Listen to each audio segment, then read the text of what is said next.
Everyone,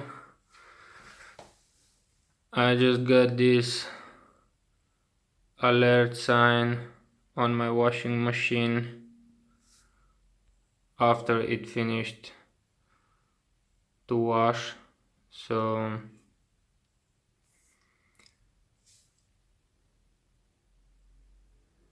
it's pretty simple what you have to do.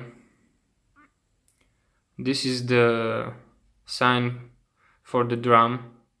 It means that you have to clean the drum.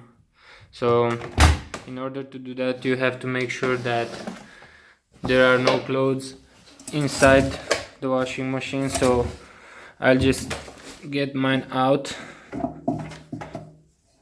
Okay, and now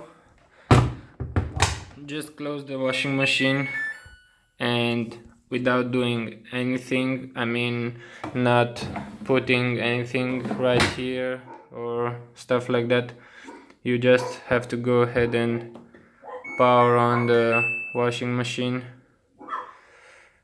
and you have to select the Eco Drum Clean.